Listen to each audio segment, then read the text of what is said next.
अस्सलाम वालेकुम जी। आज हम इस्लामिक स्टडीज़ टेस्ट 04 को देखेंगे और इसमें मौजूद हम क्वेश्चंस को सॉल्व करने की कोशिश करेंगे और उन्हें इन डेप्थ समझने की भी कोशिश करेंगे।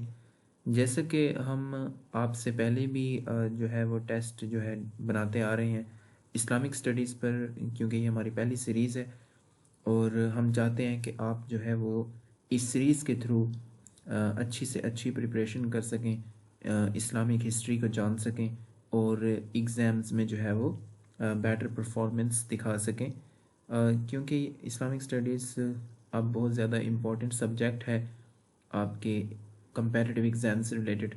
तो हम इस टेस्ट में मौजूद क्वेश्चंस को सॉल्व करेंगे और देखेंगे किस तरह के क्वेश्चंस जो हैं वो हमसे पूछे जाते हैं और हम उन्हें सॉल्व कैसे करते हैं। हम समझने की भी कोशिश करेंगे। ओवरऑल आप इस वीडियो को कंप्लीट देखिए और इस टेस्ट का जो लिंक है वो हमने डिस्क्रिप्शन में डाल दिया, आप वहाँ से जाकर इस टेस्ट को जो है वो अवेल कर सकते हैं। आपने स्टार्ट के बटन पर क्लिक करना है। Let's start this test. यहाँ पर आप देख सकते हैं काउंटिंग जो है वो स्टार्ट हो गई है। उसके बाद हमसे 20 डिफरेंट क्वेश्चंस जो हैं वो पूछे जाएंगे। पहला क्वेश्चन है, हज़रत हमज़ा रज़ी अल्लाह ताला अन्हु मार्टायर्ड इन। अगर आप हज़रत हमज़ा रज़ी अल्लाह ताला अन्हु के बारे में जानते हैं, हज़रत हमज़ा रज़ी अल्लाह ताला अन्हु actually was the uncle of prophet Muhammad सल्लल्लाहु अलैहि वसल्लम। वो चचा थे, ठीक है ना। हज़रत मोहम्मद सल्लल्लाहु अलैहि वसल्लम के हज़रत हमज़ा रज़ी अल्लाह ताला अन्हु चचा थे जो इस्लाम ले आए थे। और इनका ये शहीद कब हुए? ये शहीद हुए थे जंगे ओहद में या ग़ज़वे ओहद में। तो अगर ऑप्शंस में ओहद मौजूद है तो ये इसका करेक्ट आंसर है, ठीक है ना। या पहले ऑप्शन में है खैबर, दूसरे में है तबूक, तीसरे में ओहद है और चौथे में बदर है। जैसे कि हम पहले भी बता चुके हैं कि ओहद जो है ग़ज़वे ओहद ये 625 सेंचुरी में हुई थी, ठीक है ना। 3 हिजरी में कह सकते हैं, ठीक है। तो हज़रत हमज़ा रज़ी अल्लाह ताला अन्हो को जो है एक स्पीयर लगा था, जो कि वहशी इब्ने हर्ब ने मारा था। तो उस स्पीयर की वजह से हज़रत हमज़ा रज़ी अल्लाह ताला अन्हो की जो है वो डेथ हो गई और वो शहीद हो गए। तो वो शहीद हुए ग़ज़वे ओहद में। तो Uhud is the best option. तो यही आपका करेक्ट ऑप्शन है। इसके बाद हम नेक्स्ट क्वेश्चन की तरफ चलते हैं। यहाँ पर देखें, हमारे पास है कि dots were replaced in the Quran on Hijra. यहाँ पर हमसे पूछ रहा है कि कौन सी हिजरी में कुरान हकीम में जो है वो डॉट्स लगाए गए, ठीक है ना। कुरान हकीम में डॉट्स डाले गए, dots were placed in the Quran on Hijra. तो ये जो डॉट्स थे ये डाले गए थे 86 हिजरी में। तो 86 हिजरी जो है ये बेस्ट ऑप्शन है आपका। इसके बाद हम नेक्स्ट क्वेश्चन की तरफ चलते हैं। यहाँ पर हमारे पास अगला सवाल है कि how many under aged were return from the battle field of Uhud. Uhud के यानी कि मैदान से कितने जो अंडर एज थे, मतलब आप ऐसा कह सकते हैं कि 18 प्लस थे, जो 18 बिलो 18 थे, सॉरी, ठीक है ना। वो कितने थे जो रिटर्न हो गए, जिनको वापसी भेज दिया गया उनके होम टाउन? तो वो थे 13, ठीक है। तो वो 13 थे। तो 13 is the correct answer of this question. इसके बाद नेक्स्ट क्वेश्चन है हमारे पास कि Eid ul Fitr is observed on. आप सब ईद उल फितर मनाते हैं, तो ईद उल फितर जो है ये कब मनाई जाती है? रमज़ानुल मुबारक जैसे ही ख़त्म होता है। तो जैसे ही रमज़ानुल मुबारक ख़त्म होता है उससे अगला जो महीना आता है, यानी कि रमज़ान के बाद शवाल आता है, तो शवाल की यकम को ही ईद उल फितर जो है वो मनाने का हुक्म आया है अल्लाह की तरफ से।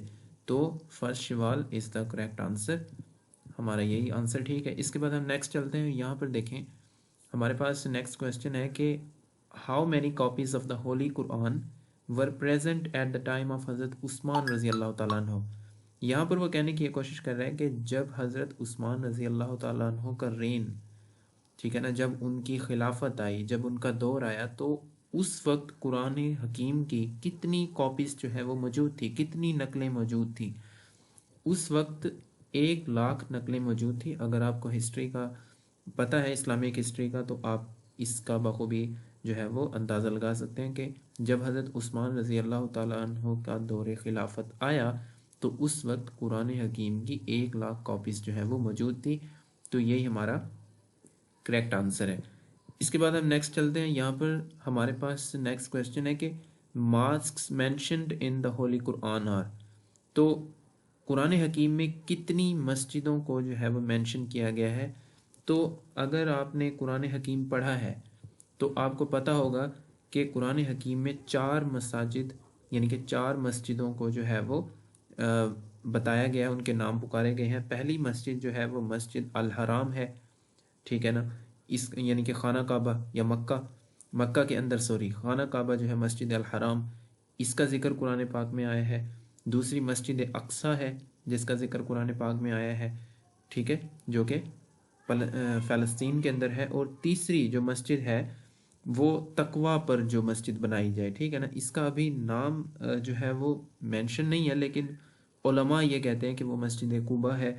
और चौथी जो है वो मस्जिद अल ज़रार है जिसको डिमोलिश कर दिया गया था, जो कि एक सूरह अल तौबा के अंदर उसका जिक्र आया है कि उसको गिरा दिया गया। नबी ने हुक्म दिया था हज़रत मोहम्मद सल्लल्लाहु अलैहि वसल्लम ने, क्योंकि मस्जिद अल ज़रार के अंदर वो बनाई इसी वजह से गई थी कि ताकि हाइपोक्रेसी फैल सके, ठीक है। तो उसको उनके हुक्म से यानी कि नबी करीम सल्लल्लाहु अलैहि वसल्लम के हुक्म से उसको डिमोलिश कर दिया गया, उसको गिरा दिया गया।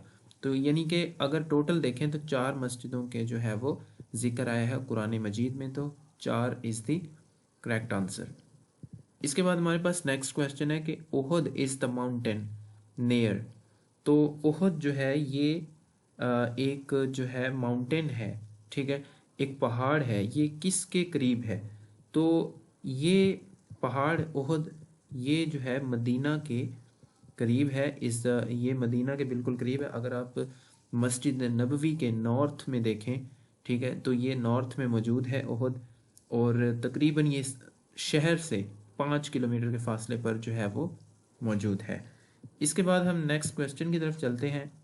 यहाँ पर है कि आयतुल कुर्सी is the chapter of the Quran, यानी कि वो कह रहे हैं कि आयतुल कुर्सी कुरान हकीम के कौन से चैप्टर में मौजूद है।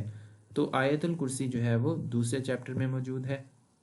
अगर आपने कुरान पाक पढ़ा है तो ये कोई ज़्यादा मुश्किल नहीं है। इसके बाद नेक्स्ट क्वेश्चन है कि Eid ul Adha is observed on. Eid ul Adha जाहिर सी बात है 10 जुल्हज को मनाई जाती है, तो 10 जुल्हज जो है यही हमारा करेक्ट आंसर है। इसके बाद नेक्स्ट क्वेश्चन है कि हिंदा वॉज द डॉटर ऑफ।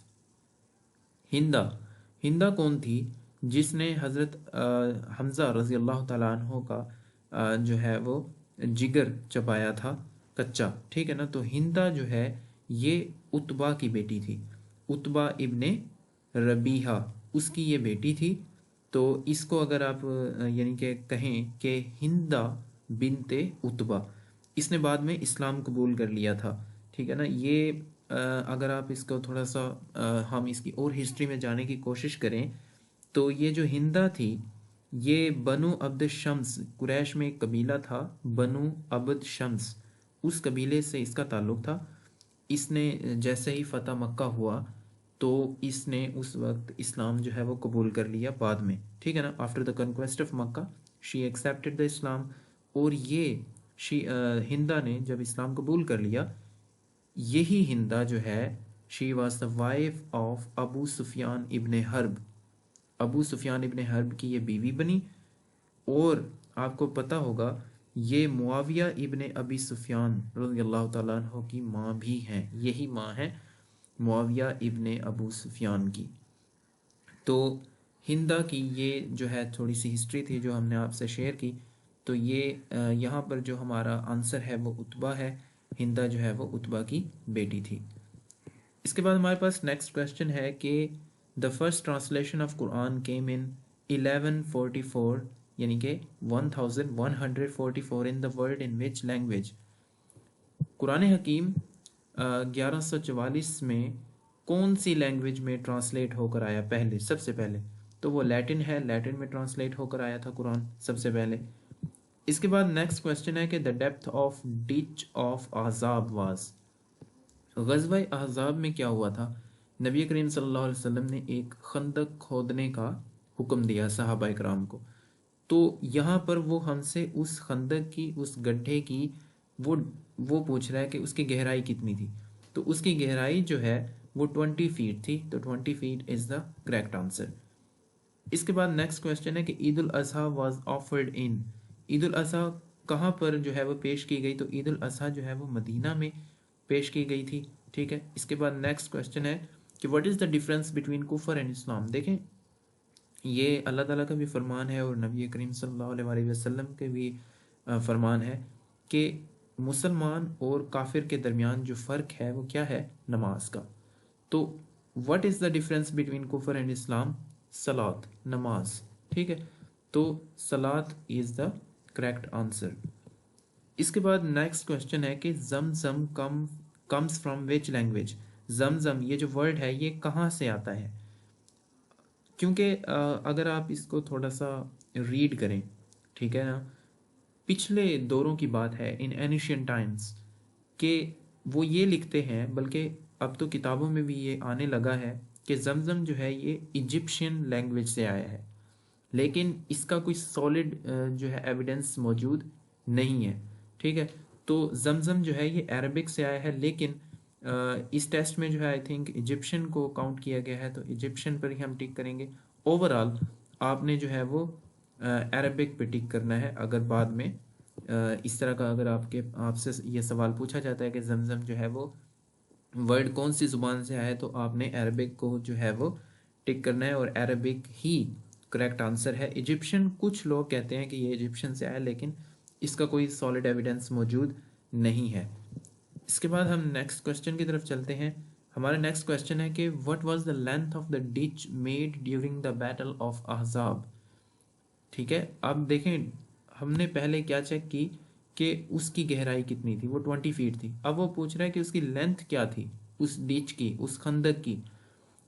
उस खंदक की जो लेंथ थी वो थी 5 माइल्स, तो 5 miles is the correct answer. इसके बाद नेक्स्ट क्वेश्चन है कि the name Allah is mentioned in the holy Quran. तो अल्लाह का जो नाम है कुरान हकीम में वो 2697 टाइम्स जो है वो आया है, तो ये ही हमारा जो है वो करेक्ट आंसर है। इसके बाद नेक्स्ट क्वेश्चन है कि मोहम्मद सल्लल्लाहु अलैहि वसल्लम is mention in the Quran by the name profit. पैगंबर यानी कि प्रॉफिट नाम कहकर जो है वो कितनी बार जो है उन्हें नबी करीम सल्लल्लाहु अलैहि वसल्लम को जो है इस नाम से पुकारा गया है कुरान हकीम में, तो उनको 23 टाइम्स, 23 मरतबा जो है वो कहकर पुकारा गया है। नेक्स्ट क्वेश्चन है कि द होली प्रॉफिट मोहम्मद सल्लल्लाहु अलैहि वसल्लम पार्टिसिपेटेड इन हाउ मेनी गज़वा। नबी करीम सल्लल्लाहु अलैहि वसल्लम ने कितनी गज़वा में शिरकत की। तो कुछ स्कॉलर्स जो हैं वो कहते हैं कि 29 यानी कि 29 जो है गज़वात में आपने शिरकत की, और लेकिन जो सॉलिड एविडेंस है या जिसको हम सही मानते हैं वो है 27।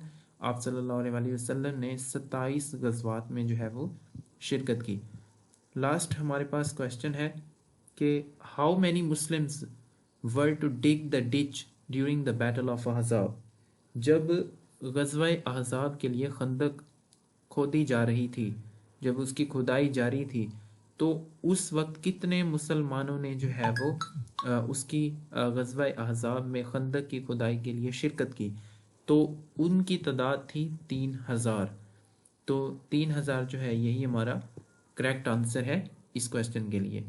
तो आई होप सो कि आप लोगों को ये टेस्ट जो है वो समझ आया होगा, और इसमें मौजूद जितने भी क्वेश्चंस हैं वो भी समझ आए होंगे, और ये वी होप दैट कि ये टेस्ट जो है बहुत इंटरेस्टिंग रहा होगा, क्योंकि इसमें हमने बहुत ज़्यादा चीज़ें जो है वो डिस्क्राइब की हैं, आप लोगों को बहुत ज़्यादा चीज़ों के बारे में बताया है।